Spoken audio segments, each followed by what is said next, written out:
وما يشعرون في قلوبهم مرض فزادهم الله مرضا ولهم عذاب أليم بما كانوا يكسبون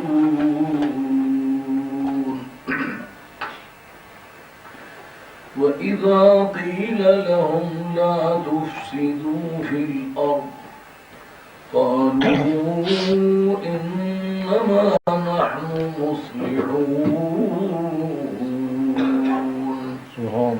ألا إنهم هم المفسدون ولكن لا يشعرون وإذا قيل لهم آمنوا كما آمن الناس قالوا أنؤمن كما آمن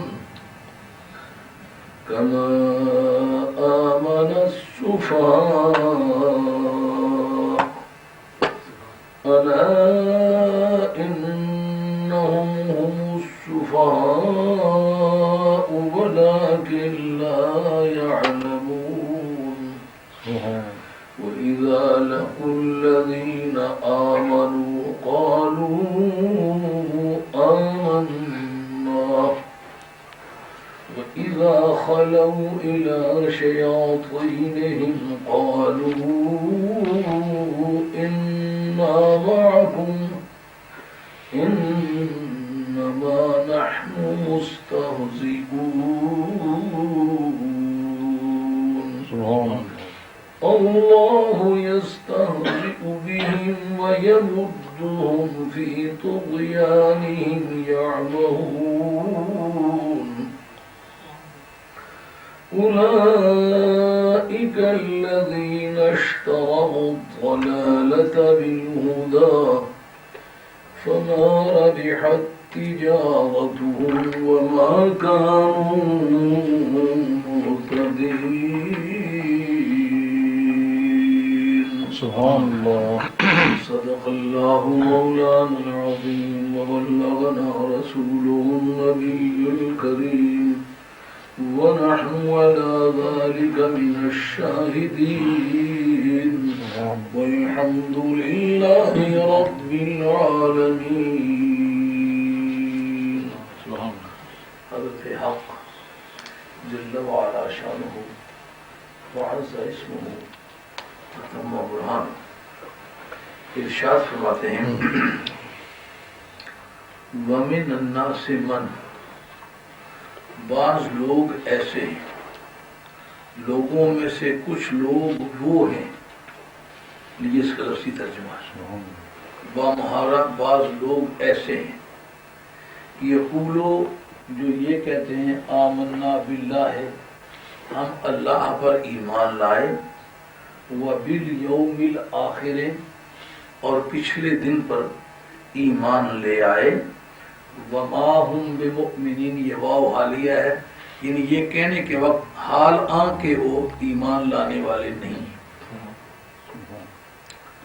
یخادعون اللہ وہ اللہ کو دھوکہ دیتے ہیں والذین آمنوا اور ایمان والوں کو دھوکہ دیتے ہیں وما یخدعون الا انفسهم وہ نہیں دھوکہ دیتے مگر اپنی جانوں کو اگر نہیں اور مگر دونوں کو نکال کے یوں ترجمہ کریں وہ صرف اپنی جانوں کو دھوکہ دیتے ہیں وہ اپنی جانوں ہی کو دھوکہ دیتے ہیں وہ اپنی جانوں کے سوا کسی کو دھوکہ نہیں دیتے سب کے ایک معنی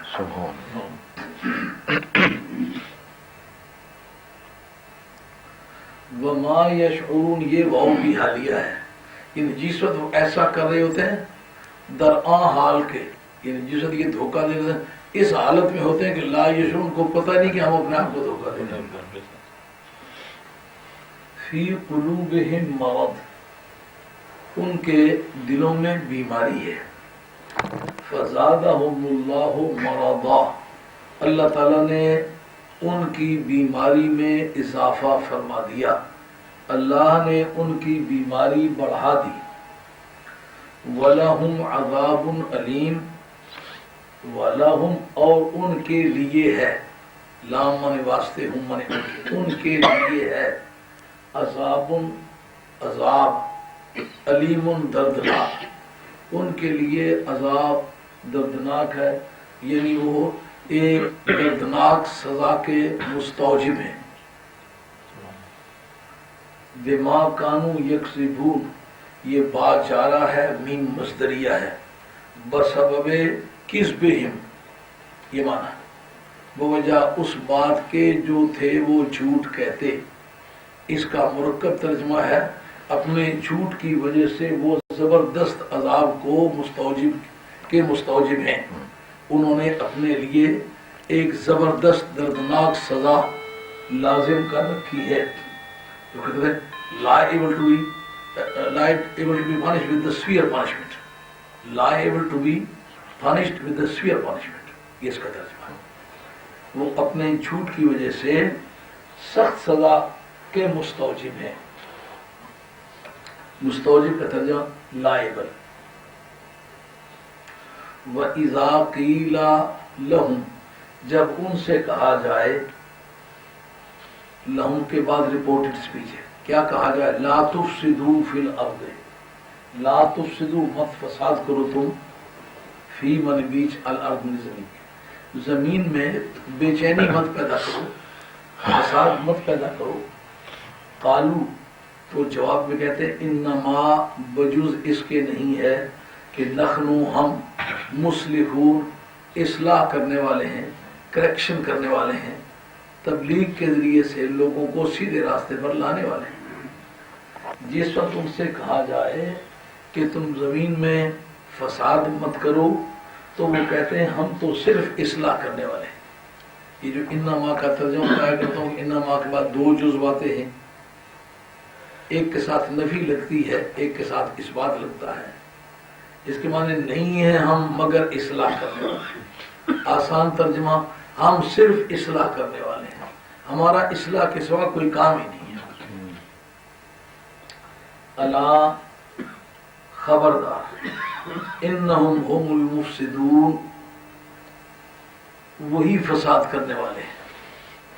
یہ ہم جو ہے اس کو کہتے ہیں ضمیر فصل، یہ بھی اسی مقصد کے لیے آتی ہے جس کے لیے انما آتا ہے، یہ بھی اسی کی تاکید کہ المفسدون، وہ صرف فساد کرنے والے ہیں، ان کا کام سوائے فساد کے کچھ نہیں ہے۔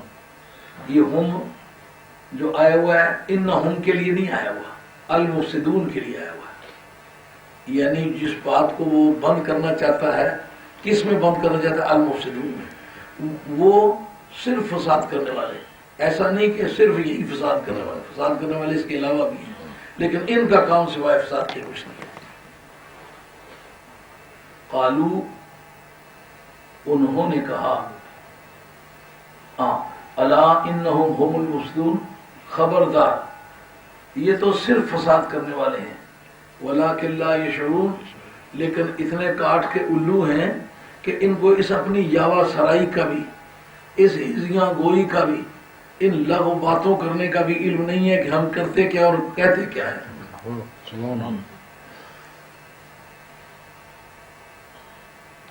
کبھی اردو میں کوئی لفظ استعمال ہو جاتے ہیں، اردو کی زبان ہے آپ کی، ہزیاں سرائی کہتے ہیں سوتے میں جو آدمی باتیں کرتا ہے نا بے ربط، جس کو بچنا کہتے ہیں پنجابی میں، اس کا نام ہے ہزیاں سرائی، یاوا گوئی، یاوا گوئی، ہزیاں سرائی، ان کو اپنی اس یاوا گوئی یعنی اس بچنے کا بھی علم نہیں کہ کیا کہہ رہے ہیں۔ جب کوئی آدمی عالم خواب میں باتیں کرتا ہے تو فلاں کو مار ڈالو، فلاں کو قتل کر دو، فلاں یہ کر دو، تو اس وقت اس کو پتا تو نہیں ہوتا میں کیا کہہ رہا ہوں، سننے والے سنتے ہیں، تو اس لیے اس طرح کی تعبیر کا نام ہے ہزیاں سرائی، یاوا گوئی۔ خبردار یہ صرف فساد کرنے والے ہیں، ولکن لا یشعرون، لیکن ان بدبختوں کو اپنے اس برائی کا بھی علم نہیں، اتنے نادان ہیں کہ اپنی نادانی کا بھی علم نہیں۔ بعد میں بتاتا ہوں اس کی قیمت کیا بنتی ہے. اس کو اہل علم کی زبان میں ایسی جہالت کو کیا کہتے ہیں جب جاہل کو اپنی جہالت کا بھی علم نہ ہو. وَإِذَا قِيلَ لَهُمْ جب ان سے کہا جائے آمنو ایمان لے آؤ کما آمن الناس جس طرح لوگ ایمان لائے ہیں. لوگ سے مراد کون؟ نبی پاک علیہ السلام کے صحابہ کرام، نبی پاک علیہ السلام کی آل بیت، حضور کی ذات پاک. جس طرح لوگ ایمان لائے ہیں. عام طور پر مومنین میں اور ناس میں سرکار کا شمار نہیں کیا جاتا. یہ صاحب شامی نے لکھا ہے، یہ سرکار کی خصوصیت ہے. احکام میں جب یا ایھا الذین آمنو کہا جائے اگرچہ ایمان میں سب سے پہلے مومن سرکار ہیں، مگر اس جگہ سرکار مراد نہیں ہوتے، سرکار کی پبلک مراد ہوتی ہے. سرکار پر سبحان اللہ.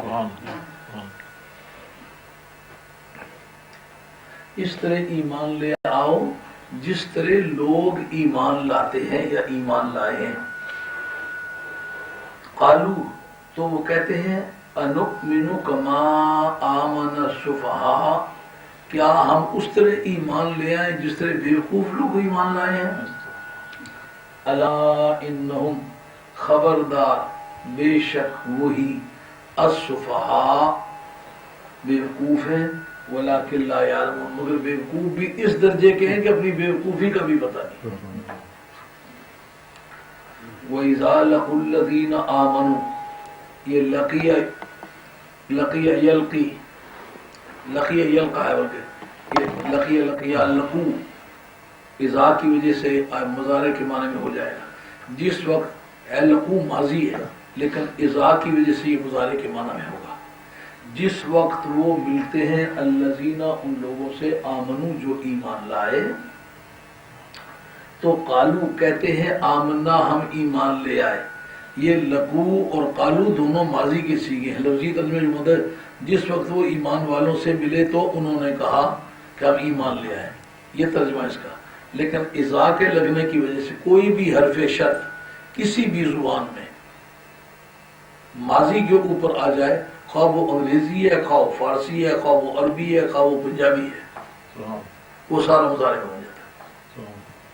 جیسا وہ گیا، یہ آپ کے پنجابی میں بھی ماضی ہے نا، اردو میں ماضی ہے، اس کے بارے میں اگر لگا رہا اگر وہ گیا تو میں بھی جاؤں گا. دنیا کی ہر زبان میں جب ماضی کے اول میں حرف شرط آ جائے تو مضارع کے معنی بن جاتی ہے. جس وقت وہ ایمان والوں سے ملتے ہیں تو کہتے ہیں ہم ایمان لے آئے. وَإِذَا خَلَوْا إِلَىٰ شَيَاطِینِهِمْ خلو خلوت سے ہے، خلوت کے ساتھ اگر الہ صلہ واقع ہو یعنی اس کے ساتھ جڑ کے آئے الہ تو اس کے معنی ہوتے ہیں کسی کے ساتھ پرائیویسی ہونا. to be in private position with someone, to be alone with someone, کسی کے ساتھ تنہا ہونا. جس وقت وہ ان کی تنہائی کی میٹنگ اپنے شیطانوں سے ہوتی ہے، اس شیطان سے مراد وہ شیطان نہیں جس نے آدم علیہ السلام کے سامنے سجدہ نہیں کیا تھا، یا اس کی اولاد مراد نہیں ہے. اس سے مراد وہ ہیں جنہوں نے مدینہ طیبہ میں انسانی باڈیوں میں کھا پی کے بچے پیدا کر کے سرکار کو پہچان کے دل سے کلمہ نہیں پڑھا. ان کے متعلق جن لوگ اپنے شیطانوں کے ساتھ تنہا ہوتے ہیں، ان کی تنہائی کی میٹنگز ہوتی ہیں، جب وہ پرائیویٹلی اپنے اندر پردہ باتیں کرتے ہیں تو کہتے ہیں قالو کہتے ہیں. یہ پیچھے جو اذا آیا ہوا اسی وجہ سے قالو مضارع ہے، یہ قولون کے معنی میں. وہ کہتے ہیں انا معکم ہم تو تمہارے ساتھ ہیں، انما نحن مستہزئون ہم تو صرف مذاق کے لیے باتیں کرتے ہیں، یہ باتیں کرتے ہیں ہم تمہارے ساتھ ہیں، ایمان لے ہیں وغیرہ وغیرہ. یہ انما کا ترجمہ مستہزئون پر اثر ڈالے گا. انما جس جگہ بھی آئے گا دو جزء ہوں گے اس کے کلام کے، ایک منفی معنی دے گا، ایک مثبت کے معنی دے گا. یہ جو قصر یا حسر ہے اس کے ہوتے ہی دو رکن ہیں، ایک نفی اور ایک اثبات، کہ نہیں ہیں ہم مگر مذاق کرنے والے. آسان ترجمہ ہم صرف مذاق کرنے والے. نخنوں کو مستہزئون میں بند کرنا ہے، ہماری اور کوئی بھی حیثیت، ہم صرف مذاق کرنے والے. جو دوسرا جز اس کے ساتھ صرف لگا لے معنی راس ہو جائے گی. نہیں بات سمجھ آئی؟ سمجھ آئی نہیں آئی؟ نغموں کو آپ نے مستاجرون میں بند کرنا ہے. اب بند کس سے کریں گے؟ صرف لگائیں گے. ہم صرف مذاق کرنے والے، یہ کسر ہے. پھر آگے کسر کی کئی اقسام ہیں، کسر حقیقی ہے یا ادعائی ہے وغیرہ وغیرہ.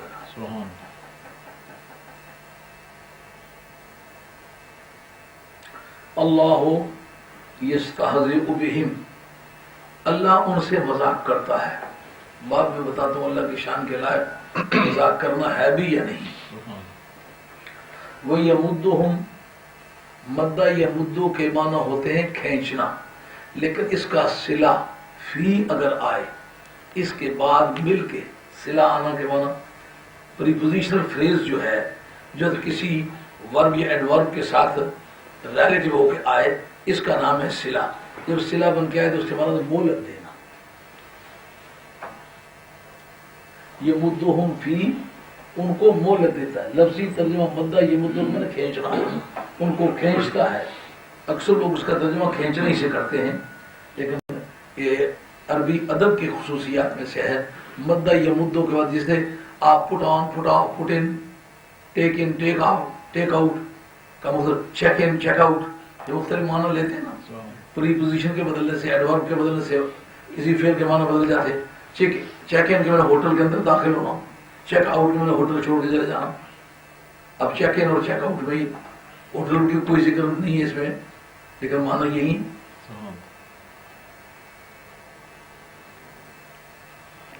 اسی طرح یہ اصل نقل ساری انہوں نے عربی سے لی ہے. عربی پہلی زبان ہے. آدم علیہ السلام نے پہلی مرتبہ عربی زبان بولی. اس میں اختلاف ہے کہ جبریل نے پہلی بولی ہے یا آدم علیہ السلام نے پہلی بولی ہے. اور اللہ تعالیٰ ان کو سرکشی میں مہلت دیتا ہے. فی طغیانہم، اللہ ہو کے رسول اللہ صلی اللہ علیہ وسلم کے مقابلے میں مدینہ شریف میں رہ کے اللہ انہیں سرکشی کرنے میں مہلت دیتا ہے، بالکل بچا دیتا. اولئک الذین، یہ وہی لوگ ہیں. اولئک الذین، یہ وہی لوگ ہیں کہ اشتروا الضلالۃ بالہدی، جنہوں نے خریدی ہے گمراہی بدلے ہدایت کے. اب یہ یہود تھے، نصارہ تھے، مشرکین تھے، ان کے پاس ہدایت تھی کہاں کہ انہوں نے وہ ہدایت دے کے گمراہی خرید لی ہے. بعد میں واضح کرتے ہیں کہ کیا مراد ہے.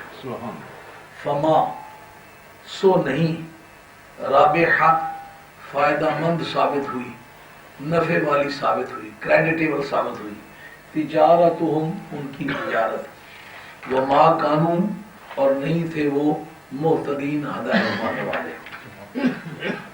یہی لوگ ہیں جنہوں نے ہدایت دے کے گمراہی خرید لی ہے، ان کی تجارت نفع بخش نہیں ثابت ہوئی اور وہ ہدایت پانے والے نہیں تھے. آیات طیبات کا تحت ترجمہ عام حضرات کے گوش گزار ہوا. اب پہلے یہ سمجھیں کہ سورہ بقرہ کی ابتدا میں جو 4 آیتیں گزری ہیں، ذالک الکتاب لا ریب فیہ ھدی للمتقین سے لے کر کے اولئک ھم المفلحون تک، یہ مومنوں کے بارے میں گزری ہیں. اور اس کے بعد ان الذین کفروا سے لے کر کے لہم عذاب عظیم تک، یہ 2 آیتیں کفار کے متعلق گزری ہیں. یہ جو آگے آیتیں شروع ہوئی ہیں یہ 13 آیتیں ہیں اور منافقین کے بارے میں شروع ہوئی ہیں. اس سے ایک بات آپ کی سمجھ میں ضرور آنی چاہیے کہ جتنی نارمل قسم کی بیماریوں ہیں، نارمل قسم کی دوائیں ہوتی ہیں. سخت قسم کی بیماریوں کے لیے اینٹی بایوٹک استعمال کرتے ہیں. اینٹی بایوٹک کہہ دیتے ہیں، تلفظ اس کا صحیح ہے اینٹی بایوٹک ہے، کیونکہ آئی سی پر جو نون ختم ہوتے ہیں ان کا سٹریس جو ہے وہ پینلٹیمنٹ سیلیبر پر ہوتا ہے. اینٹی بایوٹک کہنا غلط ہے، اینٹی بایوٹک یہ صحیح ہے. ان کو وہ ادویات دیتے ہیں. ادویات دینے کا مقصد کیا ہوتا ہے کہ جتنی بیماری سخت ہے اتنی دوائی سخت ہے. مومن بھی نکلے ہوئے، ان کا تو صرف حال ہے بیان کر دینا کہ یہ ان کے عقائد ہیں. ان کے اعمال پر صرف 2 پر تبصرہ کیا ہے. نماز پڑھتے ہیں، مالی زکات دیتے ہیں، باقی سارے عقائد، کا باقی سارے اعمال کا ذکر نہیں کیا، کا مومن اپنے عقیدے سے پہچانا جاتا ہے، اعمال کی کمی رب دور کرتا ہے۔ سبحان اللہ سبحان اللہ۔ تو کافر کے بارے میں کہا کافر بھی جانا پہچانا ہوا ہے، اگر اس نے کفر کیا ہے برائی صحیح لیکن ڈنکے کی چوٹ پر کیا ہے۔ ابو لہب گھٹیا انسان ہے مگر اپنے کفر کو چھپایا تو نہیں۔ ابو جیل ہے، گھٹیا سے گھٹیا انسان ہے مگر کفر کو چھپایا تو نہیں۔ عبداللہ انہیں گئی ہے اس وقت کی رفتار میں تو وہ چیئرمین تھا، آپ کو شاید پتہ ہے کہ نہیں، اس کی منافقت کا سبب کوئی اور چیز کوئی نہیں تھی۔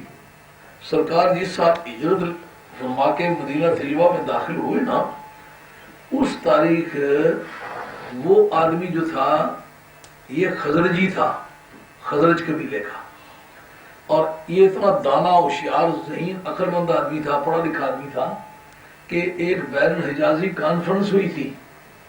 اس کانفرنس میں یہ طے ہوا تھا کہ آئندہ حجاز کا بادشاہ یہ ہوگا، آئندہ سالانہ کانفرنس میں اس کی تاج پوشی ہوگی، اتنے سیر سونے کا تاج ہوگا جو اب سے بننا شروع ہوگا، مختلف ٹکڑوں میں مختلف سنارے بنائیں گے، سال کے دوران وہ تیار ہوگا، سال کے اختتام پر یہاں پھر بھی دوبارہ کانفرنس ہوگی اور اس کانفرنس میں اس کی تاج پوشی کی رسم ادا کی جائے گی۔ نہیں تو آپ یہ سمجھ کے بڑے حیران ہوں گے کہ مدینہ شریف جب گئے تو طلع البدر علینا من ثنیات الوداع جس نے گایا تھا یہ مسلمان نہیں تھا۔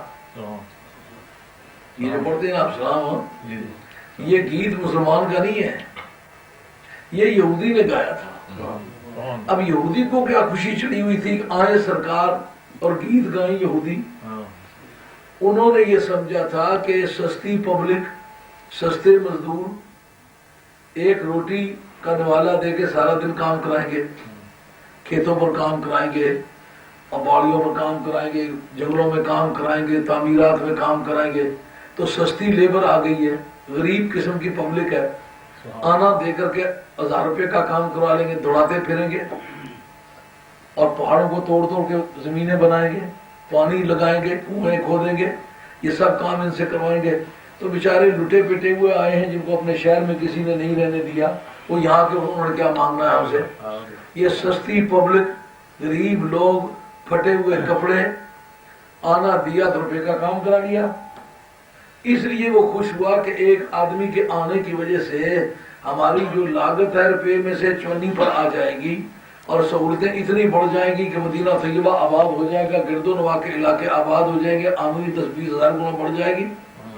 اس لیے اس نے گیت کر، لیکن جس سال کے دوران ہی ایسے انقلابات آئے کہ سال ابھی پورا ہی ہو رہا ہے کہ جنگ بدر چھڑ گئی، تو جنگ بدر میں مسلمانوں نے مار مار کے الو کا پٹھا بنا کے رکھ دی کفار مکہ کو، ایک زبردست انقلاب آ گیا، وہ تاج بنا کا بنا رہ گیا، وہ تلاش کر رہا ہے کہ مجھے کون کہے کہ تم چیئرمین ہو، تم صدر ہو، تمہاری پریزیڈنشل شپ تمہارا انتظار کر رہی ہے، وہ تاج پہننے والا ہے، یہ کرسی پڑی ہوئی ہے، کرسی بنی، تاج بنا، گدیاں بنی، اس کے درباری وزراء بنے، لیکن اب وہ دھرے کا دھرا رہ گیا، کچھ نہ بن سکا۔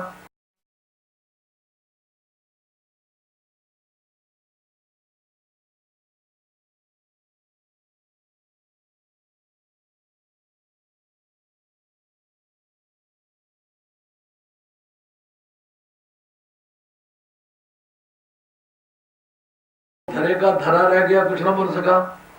منافقت کی بنیاد یہ ہوئی، یہاں سے انہوں نے شروع کیا، انہوں نے سمجھا کہ آپ مقابلہ تو کر نہیں سکتے لیکن جینے ان کو بھی نہیں دیتے، لیکن منافقت جوبنوں پر اس وقت آئی جس وقت کہ غزوہ تبوک تھا، پھر ننگی بھی اسی سال میں ہو گئی، کیونکہ اس وقت نبی کریم صلی اللہ علیہ وسلم نے جمعے والے دن بیٹھے بیٹھے اعلان کیا، فاروق اعظم رضی اللہ تعالیٰ عنہ کا سرکار سے اصرار کیا کرتے تھے، یا رسول اللہ یہ فلاں آدمی منافق ہے، آپ کے پاس بھی بیٹھتا ہے، مخالف گھر کے پاس لے جا کے بیٹھتا ہے، اگر اس کے قارورہ ملتا نہیں ان کے پاس بیٹھتا کیوں ہے؟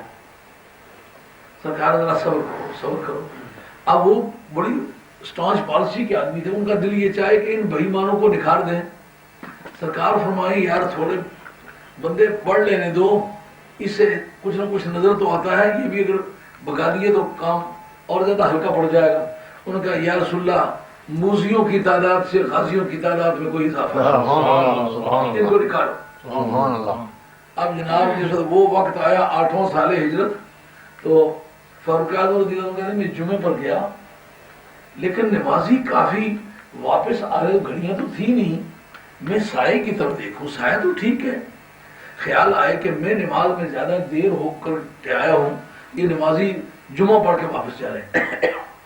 لیکن 1 2 3 4 5 جتنے بھی مشکوک آدمی نا وہ جا رہے ہیں, اور جاتے وقت فاروق اعظم کے سامنے سے چہرہ چھپا رہے ہیں. کہتے اس وقت میں تاڑ گیا کوئی مسجد نبی میں نئی بات ہو گئی ہے.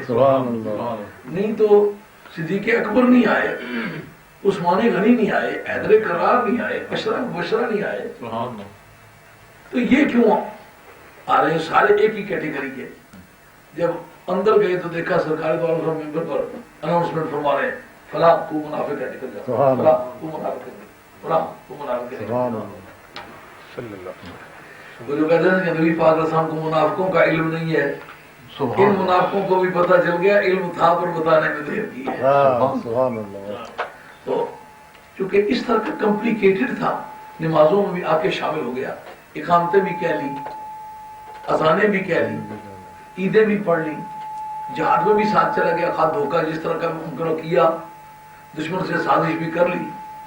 اور اگر موجودہ وقت کی ٹیکنالوجی ان کے پاس ہوتی تو ساری خبریں اوپر سے آگر تک راڈار پر پہنچا کے مسلمانوں کو ہلاک کراتے. اللہ حاضر کے اسی طریقے سے حج پر ساتھ چلا گیا, زکوٰۃ کے 4 پیسے بھی لاکھ بنتی ہے تو 10 روپئے دے کر کے واپس آ گیا. اس طرح انہوں نے ہر لحاظ سے اپنے آپ کو ایک کیموفلیج کیا ہوا تھا کہ جسے پتہ نہ چلے کہ ہم کون ہیں. رب کریم نے ان کی تفصیلات کے لیے پھر 13 آیتیں نازل کی. اب سمجھ آئی ہے زیادہ بات کس پر کیوں ہوتی ہے. مومن کے لیے 4 آیتیں, کافروں کے لیے 2 آیتیں, منافقوں کے لیے 13 آیتیں. اب ہم سے جب لوگ سوال کرتے ہیں کہ اور دنیا میں کوئی آدمی نہیں ہے نبی پاک کے منکروں کے پیچھے ہر وقت لگے رہتے ہو, یہ اہل بیت کے منکروں کے پیچھے لگے رہتے ہو, اور کوئی نہیں ہے. ہم کہتے ہیں ان کا ضرر جو ہے وہ نقصان دہ ہے. پہلی جتنے باتیں ہوئی ہیں نا تو مسلمانوں نے ان کو اپنے قبرستان میں دفن نہیں کرنے دیا, صفوں میں کھڑا نہیں کرنے دیا, جنازے ان کے نہیں پڑھنے دیے. ان کا یہ مسلمانوں کے زمرے کے لوگ ہیں. لیکن یہ جناب آتے کوئی ہاتھ باندھ لیتا ہے, کوئی یہاں باندھ لیتا ہے, کوئی کھول لیتا ہے, ایک گردن باقی رہ گئی ہے جس پہ ہاتھ نہیں باندھا باقی. اتنی ورائٹی ہو گئی ہے مسلمانوں میں, اور جس کو بھی پوچھے لاتے ہیں اتنی کھلی کی جتنا بیل, بڑا دیکھ کے بڑا سننا ہوتا ہے. اگر ویسے ہی آپ کا بیٹا آپ کے پاس اس طرح کھڑا ہو, بیگم کسی شخص کی نکاحی, اس کی بیگم ہے, اتنی لاتیں پھیلا کر کے کھڑی, کوئی شریف آدمی اس کو قبول کرے گا؟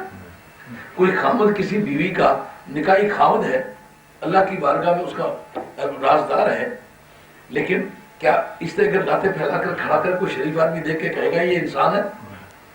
تو نماز میں جب یہ کھڑا ہوتا ہے تو یہ نہیں پتا چلتا اللہ کے حضور میں کھڑا ہو. تو چونکہ یہ سارے کام منافقین کرتے تھے, پانچے اوپر ہیں, سر ٹنڈ ہیں, مونچھیں کانوں تک مڑی ہوئی ہیں, اذانیں تڑاخے سے کہہ رہے ہیں, اقامتیں کہہ رہے ہیں, اگلی صفوں میں آ رہے ہیں, مسواک لمبے لمبے رکھے ہوئے ہیں, لوٹے ٹھنٹھنا رہے ہیں, حج کے موقع پر پہلے ہی لاٹھی لے کے آگے نکل گئے. یہ سارے کام کرتے, ان کے آپریشن کی بھی زیادہ ضرورت تھی. نبی کریم نے پھر ایک ایک بات کا ذکر کیا. اب نبی کریم یہ نہیں فرماتے کہ وہ نمازیں اچھی نہیں پڑھتے تھے. رب کہتا ہے وَمِنَ النَّاسِ مَن يَقُولُ آمَنَّا بِاللَّهِ وَبِالْيَوْمِ الْآخِرِ. رب کہتا ہے بعض لوگ ایسے ہیں جو کہتے ہیں ہم اللہ پر ایمان لے آئے, قیامت کے دن پر ایمان لے آئے. اللہ کے مومن حال جو یہ کہہ رہے ہوتے یہ واو حالیہ ہے, بر وقت کہنے اس قول کے اس وقت میں ایمان ہوتے ہیں. یعنی ایسا نہیں کہ بعد میں, حالانکہ وہ ایمان دار ہے ہی نہیں, جو یہ بات کہہ رہے ہوتے ہیں تو اس وقت پھر واقعہ مسلمان نہیں ہے. وجہ اس کی 2 وجہ. ایک وجہ یہ کہ اللہ کا تو نام لیا, یوم آخرت کا تو ایمان لیا, نام لیا, لیکن جس کی معرفت اللہ کا پتہ چلا ہے, یوم آخرت کا پتہ چلا, اس کا نام کیوں نہیں لیا؟ تمام ضروریات دین کا قائل ہو, مدنی تاجدار کی عظمتوں کا منکر ہو، خدا کے کاغذات میں پکا بے ایمان ہے۔ اسی لیے قاضی ایاز صاحب رحمۃ اللہ علیہ نے کتاب الشفا فی تعریف حقوق المصطفیٰ 2 جلدوں میں میرے کتب خانے پر موجود ہے، یہ جو بات کرنے لگا اس کے نشانات بھی لگے ہوئے ہیں۔ مسلمانوں کی توحید 2 رکنی ہے، ایک اللہ کی توحید، دوسرا رسول کریم علیہ السلام کی رسالت۔ اگر کوئی نبی پاک علیہ السلام کی رسالت کے بغیر اللہ کی توحید کا اعلان کرے وہ قابل قبول نہیں ہے۔ یہ توحید باری تعالیٰ کا انہوں نے اعلان کیا مگر نبی پاک علیہ السلام کی عظمت کا اعلان نہیں کر سکے، اس لیے خدا کہتا ہے بے شک وہ مجھے وعدہ اولا شریک مانتے، شرک نہیں کرتے، معاہد ہو کر پکے بے ایمان، یہ بھی مانتے قیامت آئے گی، قیامت میں سزا جزا ہوگی، اعمال کو ٹھیک کرو، کیونکہ اعمال قیامت کا معنی یہی ہے نا، اعمال ٹھیک کرو، اللہ کو مانو، اعمال ٹھیک کرو۔ کہتا ہے اللہ کے قائل ہیں، اعمال کے قائل ہیں، میرے محبوب کے قائل نہیں، کہا ان کے اعمال پر بھی لعنت اور ان کے عقیدے پر بھی تف، کہ جو عقیدہ نبی پاک علیہ السلام کے معرفت نہیں آیا نا اس کو ہم نے نہیں تسلیم کرنا، تو نے مجھے خدا کہا ہے۔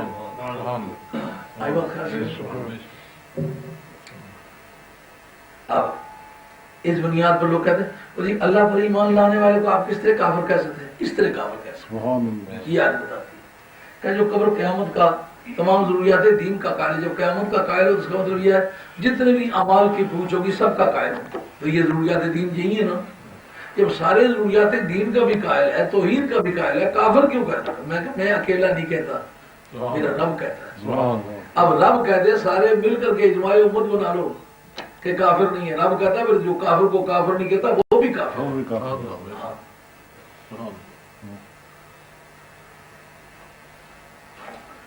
سبحان سبحان۔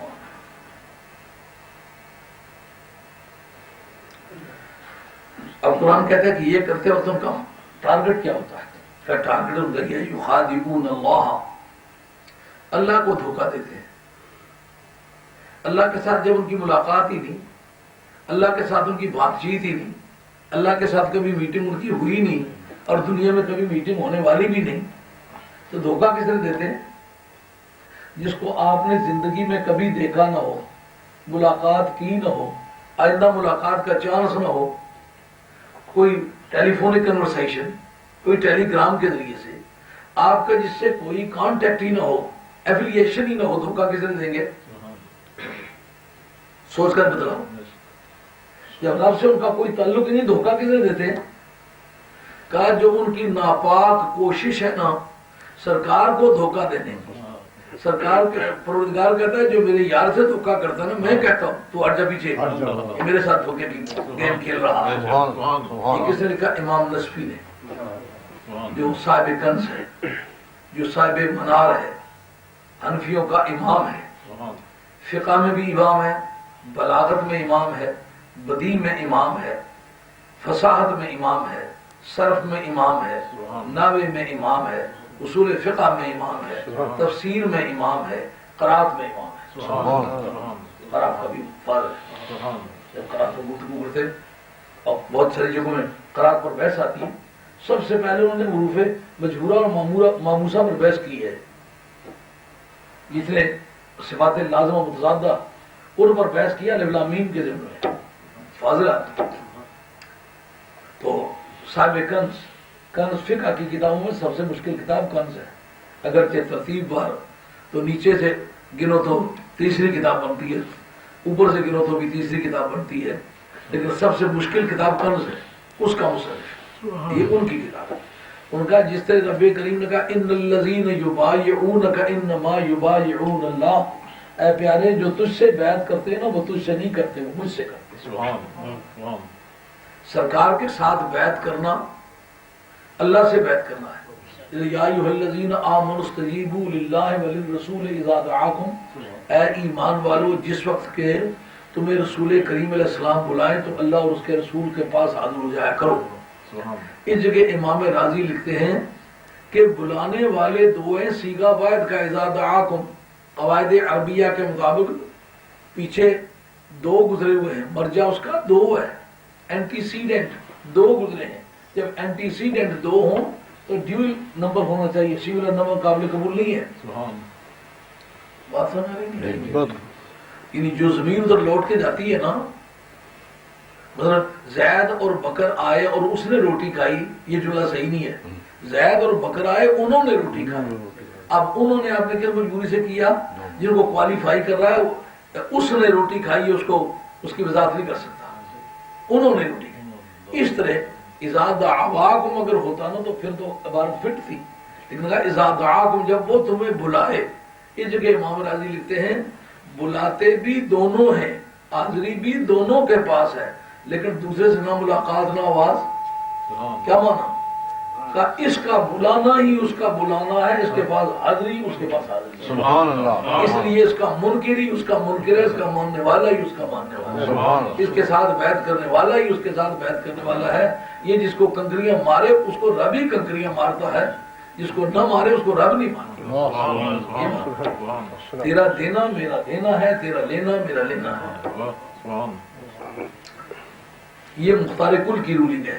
جب اٹارنی جنرل بنایا جاتا ہے نا تو اٹارنی جنرل میں جو مختار نامہ عام کی ورڈنگ ہے اس کے آخر میں ایک سیکشن ہوتی ہے جو یہ واضح کرتی ہے کہ وہ جس میں وہ لکھتا ہے کہ ساختہ پرداختہ مختار من مظہر کا مثل ساختہ پرداختہ ذات خیش اپنی کے ہوگا.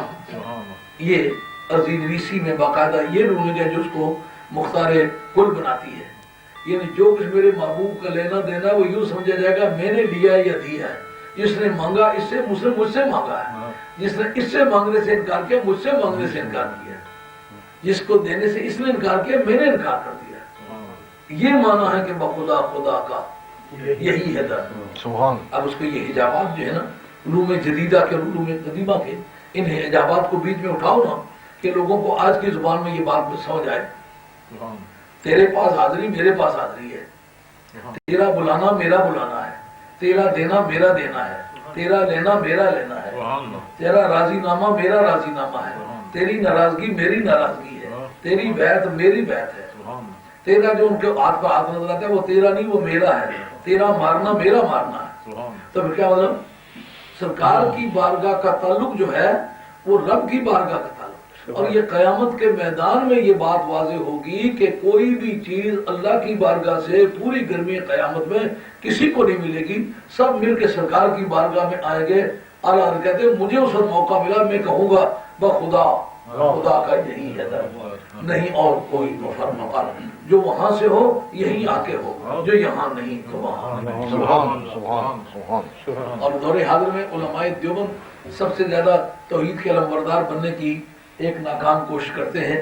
ان میں سب سے بڑا آدمی جو سب دیوبندیوں کے پیر ہیں وہ کہتے ہیں میں نبی پاک علیہ السلام کی بارگاہ میں براہ راست اپروچ کی اہلیت میں نہیں ہوں، اس لیے میں خواجہ نور محمد جھنجھانوی جو میرے مرشد ہیں میں ان سے کہوں گا یا شہ نور محمد وقت ہے امداد کا. کتاب میرے حضور موجود ہے. کوئی بات جو میں کہوں آپ کو کبھی کسی جگہ کسی میدان میں اکھاڑے میں اس بات کا ذکر کرتے کوئی گھبراہٹ نہیں. آپ کو پتہ جو میں نے دیکھی نہیں میں بیان نہیں کرتا تاکہ کوئی ساتھی مجھ سے سن کے آگے پریشان ہو. وہ کہتے ہیں حاجی امداد اللہ صاحب مہاجر مکی تمام دیوبندیوں کے مرشد ہیں، رشید احمد گنگوئی کے، قاسم نانوتوی کے، اسرار علی تھانوی کے، محمد حسین احمد مدنی کے، ان سب کے، مرتضی حسن دربھنگی کے، سب کے پیلے. وہ کہتے ہیں یا شہ نور محمد وقت ہے امداد کا، آسرا دنیا میں ہے از بس تمہاری ذات کا. کہ یہ تو دنیا کا معاملہ کا بلکہ دن معاشر کے بھی جب آپ قاضی ہو خدا، بلکہ دن معاشر کے بھی جب آپ قاضی ہو خدا، آپ کا دامن پکڑ کر یوں کہوں گا برملا یا شہ نور محمد وقت ہے. تو اگر ایک مولوی صاحب جھنجھانا کے رہنے والے ہیں ان کو مدد کے لیے پکارا جا سکتا ہے، ان سے مانگیں تو شرک نہیں ہو تو مدینے والے سے مانگنے والے آئیے. اللہ کریم کہ وہ اللہ کو دھوکہ دیتے ہیں. سمجھ آ گئی ہے کہ اللہ کو ساتھ ان کی ملاقات ہی نہیں، جو سرکار سے دھوکے کی ٹرائی ہے نا ان کی. اب کہتا ہے جو میرے یار کو دھوکہ دیتا ہے، میرا یار میرا مختار کل ہے، اس سے وفا کرنا مجھ سے وفا کرنا ہے، اس سے دغا کرنا مجھ سے دغا کرنا ہے، اس سے دھوکے کی ٹرائی مجھ سے دھوکے کی ٹرائی ہے. تو اس سے لینے کے لیے آئے تو مجھ سے لینے کے لیے. اللہ کی نعمت ہے. وما یخدعون الا انفسهم, بیوقوفوں کو پتہ نہیں اپنے آپ کو دھوکہ دے رہے. کیوں؟ کہ جو ان کی ساری بیک گراؤنڈ کو جانتا ہے. دھوکہ تو اس سے دیں کہ اصل بات ان کو پتہ نہ ہو. اصل بات ساری ان کے علم میں ہے کہ قصہ کیا ہے. بندگان خاص اللہ الغیوب اکثروہم ہم جواسیس القلوب, سارا قصہ ہی ان کے علم میں ہے. تو پھر دھوکہ اپنے آپ کو دے رہے ہیں کہ اگلوں کو تو پتہ ہے سارے قصے کا. یہ جھوٹ موٹ تلاش کے تو اپنے آپ کو مکمل اور ایک سرٹیفائڈ قسم کا منافق ثابت کرنا چاہتے ہیں. اگر ان کو پتہ نہ ہونا کہ اصل قصہ کیا ہے, پھر تو کوئی بات چھپے تو ان کی منافقت پر کچھ پردہ رہ جائے. ان کی منافقت ان کے سامنے اس سے بھی زیادہ واضح. بوتل میں کیڑا نہیں پڑا ہوا ہوتا, حرکت کرتا ہے, وہ سمجھتا ہے میں پردے میں ہوں, لیکن بوتل کہتی ہے جھوٹا ہے, پردے میں کچھ نہیں ہے. اللہ کریم فرماتے ہیں وما یشعرون, بدبختوں کو پتہ بھی نہیں کہ ہم اپنے آپ سے دھوکہ کریں. فی قلوبہم مرض فزادہم اللہ مرضا, ان کے دلوں میں بیماری ہے اور اللہ تعالیٰ نے اس بیماری میں اضافہ کر دیا ہے. اس جگہ معتزلہ کا رد ہے. معتزلہ کہتے ہیں کہ بندے کے جتنے بھی اعمال ہیں وہ اس کے اپنے خلق کیے ہوئے ہیں, اللہ ان کا خالق نہیں ہے. قرآن مجید کے اندر ہے واللہ خلقکم وما تعملون, اللہ تمہارا بھی خالق ہے اور تمہارے اعمال کا بھی خالق ہے. اس جگہ رب کہتا ہے ان کی بیماری میں اضافہ کر دیا. تو اس جگہ جو جبریہ والے ہیں وہ کہتے ہیں اب یہی ہم تو کہتے ہیں خدا خود ہی کرتا ہے جو چاہے سو آپ کرے, ہم کو ابس بدنام کیا. جب بیماری خود بڑھا دی ہمارا قصور کیا ہے؟ سوال سمجھا نہیں ہے. اس کا جواب یہ ہے اگر ابتدا میں یہ پروردگار منافقت بڑھا دیتا نا پھر تو یہ تمہارا سوال بجا تھا. جب تم دنیا بھر کی برائیاں اور منافقت کے ترازو پہ توڑ کے تم نے چھوڑا ہے, تو اب سٹیمپ کے طور پر رب تمہاری کیٹیگری بدل دے, سزا کے طور پر ان کو بڑے سائز کا منافق بنا دے. کیونکہ جتنا انہوں نے منافقت کے لیے کام کیا ہے اب ان کو پروموشن ہونی چاہیے. اب پہلے سے بڑے سائز کی سمجھ آئیے. یہ روزانہ کی زندگی پر بھی شک غور کریں. میں کسی کو منافق نہیں کہنا چاہوں گا, لیکن یہ قرآن مجید صرف اس وقت کے لیے نازل نہیں ہوا, آج بھی اسی طرح ہے, قیامت تک اسی طرح چلے گا. اور قیامت کے میدان میں یہ ہے عدالتی کتاب جس کے مطابق کورٹ آف جسٹس ہولڈ ہوگا, اس کے مطابق فیصلے ہوں گے. آج آپ دیکھتے نہیں دونوں طرف چلنے والے. میں ویسے برادری کے طور پر ان کے ساتھ ہوں, ووٹیں ساری آپ کو یہ وہ پرانی یادگار ہے, اس کو ایسے ایسے کیا گیا. اس دھندے کی ضرورت کیا ہے؟ کون کسی کو پھانسی لگا سکتا ہے؟ یا تو بیگم کسی کو کہہ سکتے ہیں آج شام کو واپس گھر نہیں آنا, جاؤ.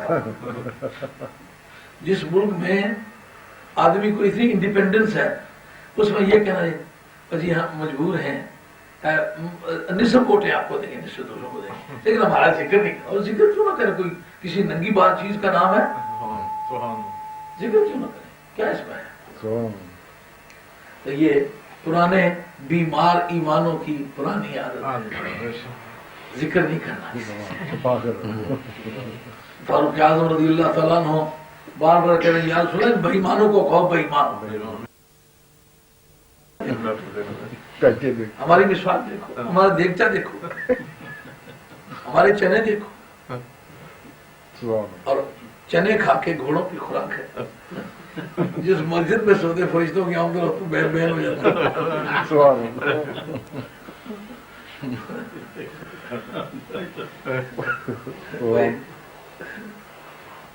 بہو تھی تو اپنے سسر کو کبھی ثابت چنوں کی دال کھلائی, کبھی دلے ہوئے چنوں کی کھلائی, کبھی سفید چنوں کی کھلائی, اور کبھی کالے چنوں کی کھلائی.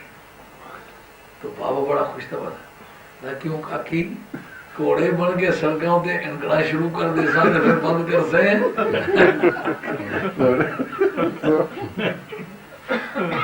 اب کوئی گالی والی بھی دے جائے تو کوئی نہیں گھبراتے کہ ہم فساد نہیں کرتے.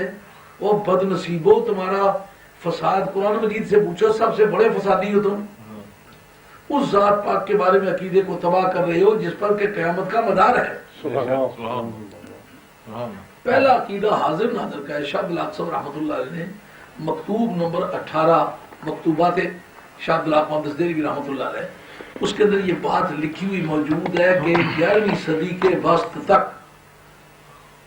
اس بات کا کوئی منکر نہیں گزرا کہ سرکار کی ذات پاک حقیقی جسم مادی کے ساتھ زندہ ہے.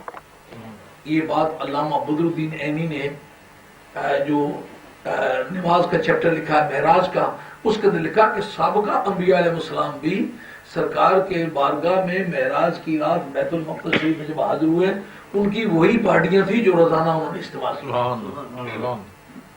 اور وہ اس سے زیادہ اچھے احساسات تھے اس کے ساتھ حاضر ہوئے. ایک اس کا منکر کوئی نہیں گزرا. دوسرا کہتے ہیں کہ حضرت شاہ عبدالحق صاحب رحمۃ اللہ کے 11ویں صدی کے وسط تک باوجود اس کے کہ مسلمانوں میں بڑے فرقے پیدا ہوئے، ایک شخص بھی اس کا منکر نہیں گزرا کہ سرکار اپنی پوری امت کے اعمال پر حاضر و ناظر ہیں. کہتے وقت تو ایک جھٹکے سے یہ بات گزر جاتی ہے، لیکن قیامت کی پروسیجر کو آپ دیکھیں. قیامت جب شروع ہوگی تو ہر شخص کے اعمال کے بارے میں نبی کے ساتھ ایک الجھاؤ پیدا ہوگا. جو تو ماننے والے ہیں ان کی بات تو بعد میں شروع ہوگی، جو منکر سب سے پہلے نبی پیغام پہنچانے کا دعویٰ کریں گے، جھوٹے بول رہے ہیں کہ غلط کہتا ہے. اتنی بحثیں چلے گی، لمبا قانون شاید چند مرتبہ میں نے ان 22-23 برس کے زمانے میں 1-2 مرتبہ میں نے مسجد میں ڈسکس کیا ہے، شاید آپ کے ذہن میں ہوگا، تو نہیں دہرانا چاہتا. مگر آخر جس پر بات آ کے ختم ہوگی وہ کیا؟ جب نبیوں کی بازی بھی الجھ جائے گی، فرشتوں کی بھی الجھ جائے گی، ہاتھ پاؤں کی شہادت جو ہے وہ بھی ڈیمیج ہو جائے گی، کوئی شہادت کا